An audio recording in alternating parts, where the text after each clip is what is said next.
स्वागत आहे मित्रांनो पुन्हा एकदा एका नव्या व्हिडिओमध्ये। गुणोत्तर प्रमाण व चलन यातला आपण हा चौथा व्हिडिओ तयार करतोय आणि त्याच्यामध्ये आपण काय पाहतोय तर महाराष्ट्र राज्य परीक्षा परिषदेने जे आपलं पुस्तक दिले मार्गदर्शिका त्यातला सराव संच 2.6 हा पाहतोय। त्यातलं पहिलं उदाहरण बघा काय आहे, वहीची किंमत 12 रुपये असून पेनची किंमत 15 रुपये।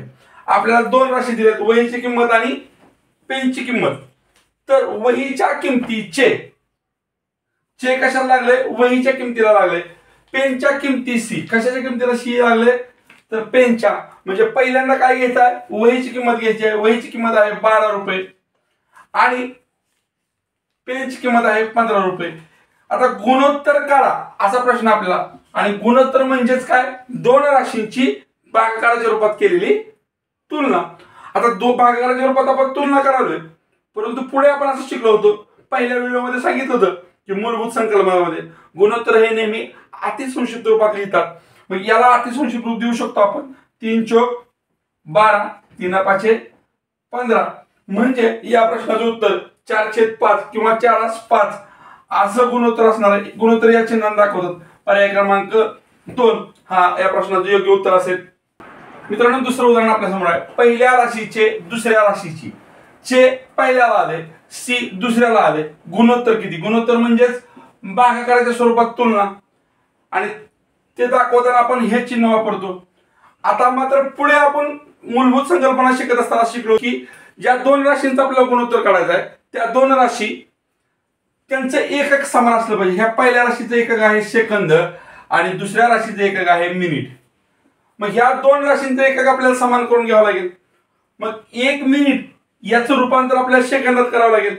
मग एका मिनिटामध्ये सेकंद किती असतात, 60 सेकंद असतात। म्हणजे याचं रूपांतर काय झालं, 60 सेकंद। आता पहिली राशी आपली आहे 20 सेकंद आणि दुसरी राशी आहे आपली 60 सेकंद, आणि यांचं गुणोत्तर काढायचं म्हणजेच भागाकाराच्या रूपात मांडायचं आहे। भागाकाराच्या रूपात मांडल्यानंतर ह्या शून्याला हा शून्य गेला। आपण असंही शिकलो होतो की गुणोत्तर ही नेहमी अतिसंक्षिप्त रूपात असतं। याला आपण अतिसंक्षिप्त रूप देतो, बेक बे बेत्रिक 6 म्हणजे एकास 3 अशा पद्धतीने हे गुणोत्तर आपण लिहू शकतो। एकास 3 हा पर्याय आपल्याला पर्याय क्रमांक 1 मध्ये दिसतोय, म्हणून या प्रश्नाचं उत्तर पर्याय क्रमांक 1 असणार आहे।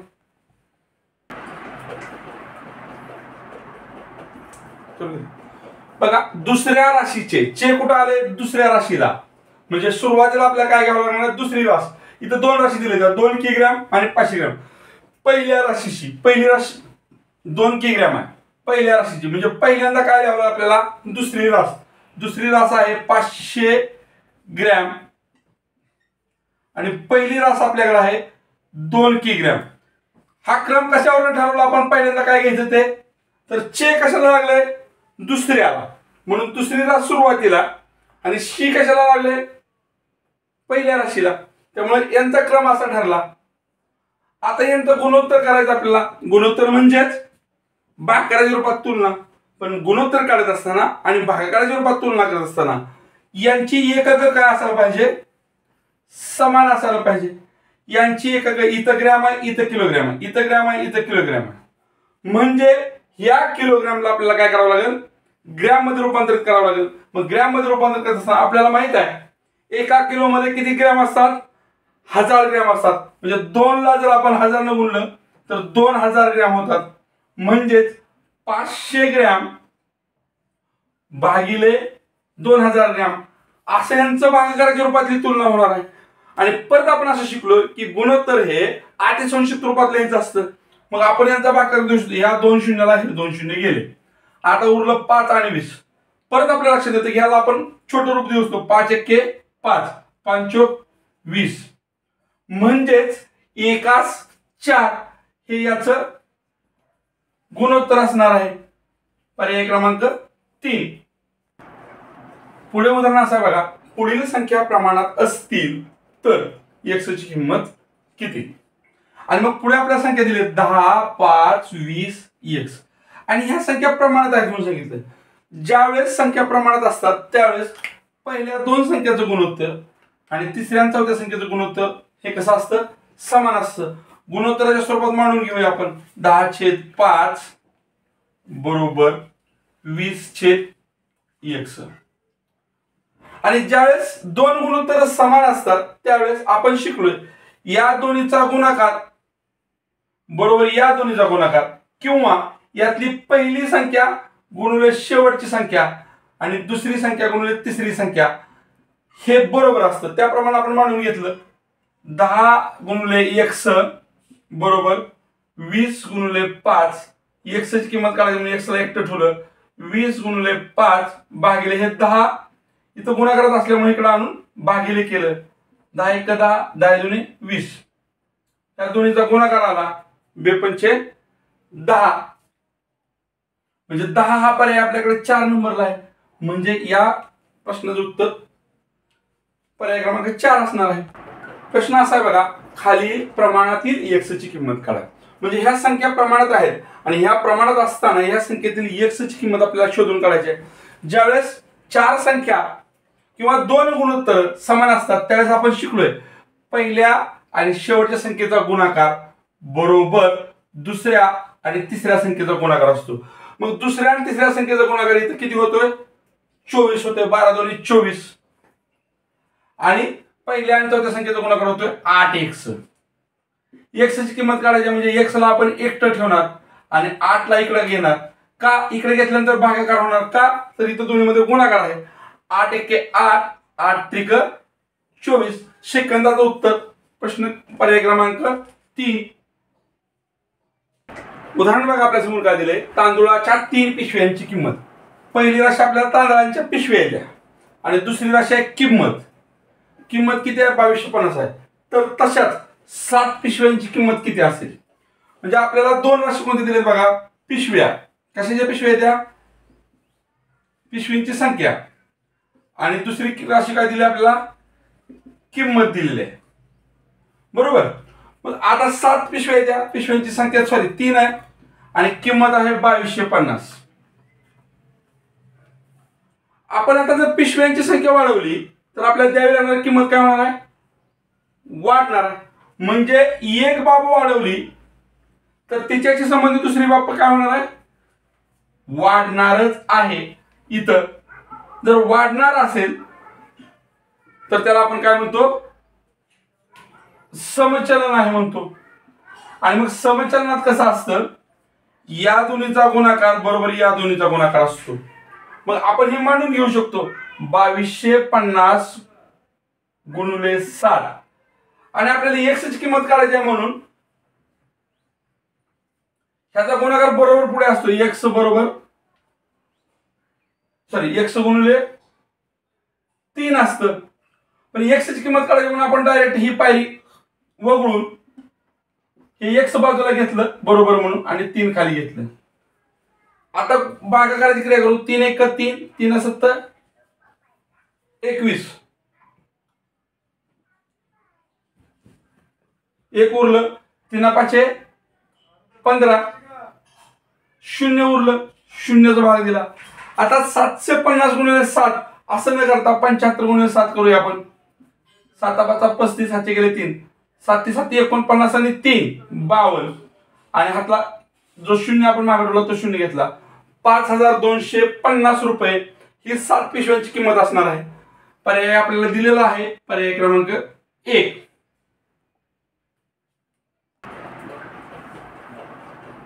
दोन संख्यांचे गुणोत्तर 7:2 आहे. त्यापैकी मोठी संख्या 21 आहे तर छोटी संख्या कोणती? म्हणजे 2 गुणोत्तर दिलेत बघा. पहिलं गुणोत्तर आपल्याला दिलंय 7:2 आणि परत काय म्हणलंय की आपल्याला मोठी संख्या दिली आहे 21 आणि लहान संख्या विचारली आहे. तर यांचं जे गुणोत्तर असणार आहे ते त्या 2 संख्येचं गुणोत्तर असणार आहे. त्या संख्या प्रमाणात असणार आहेत. 21 लिहिलं. आता आपण जे शिकलो प्रमाणात असतील तर किंवा 2 गुणोत्तर समान असतील तर काय करतो आपण? या दोन्हीचा गुणाकार बरोबर या दोन्हीचा गुणाकार किंवा पहिली संख्या गुणिले चौथी संख्या.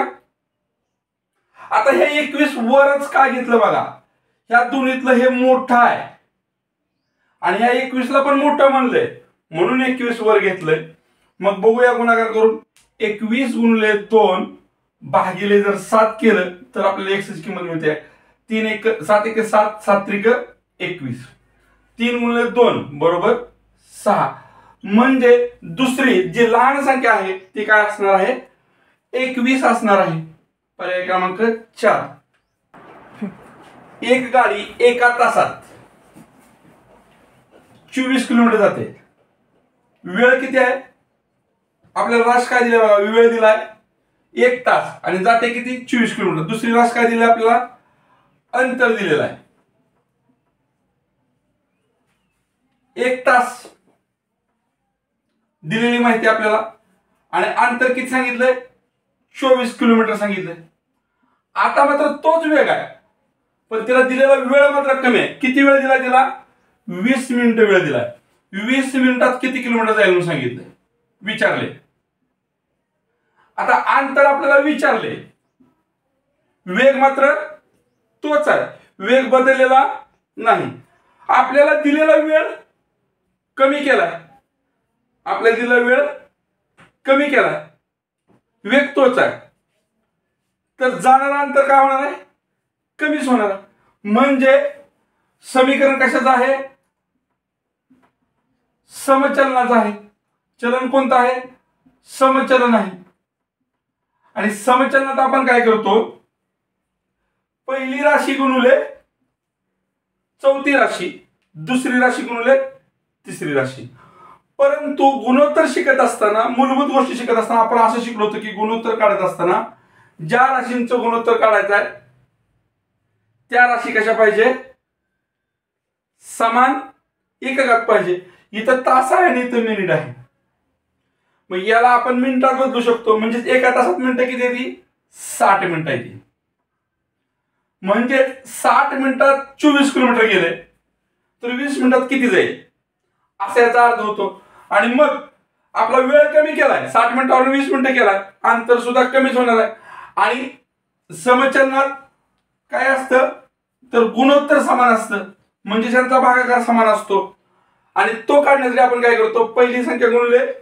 चौथी संख्या दुसरी संख्या गुणिले तिसरी संख्या करतो करून घेऊया 60 गुणिले प्रश्नचिन्ह आहे बरोबर 24 गुणिले 20 यांचा गुणाकार पहिलीचा आणि चौथीचा दुसरीचा आणि तिसरीचा प्रश्नचिन्हाची किंमत काढण्यासाठी प्रश्नचिन्हाला एकटं पाडलं या दोघात गुणाकाराची क्रिया होती म्हणून त्याला बाजूला इकडल्या बाजूला घेतल्यानंतर भागाकार केला 20 × 20 20 × 60 3 × 3 3 8 24 8 उत्तर आलं म्हणजेच 20 मिनिटात फक्त 8 किलोमीटर जाणार आहे ती गाडी पर्याय क्रमांक 2 हा बरोबर आहे मित्रांनो आपल्या समोर उदाहरण आहे बघा 12 मजुरांना एक काम करण्यास 12 दिवस लागतात आपल्याला 2 राशी दिलेत मजूर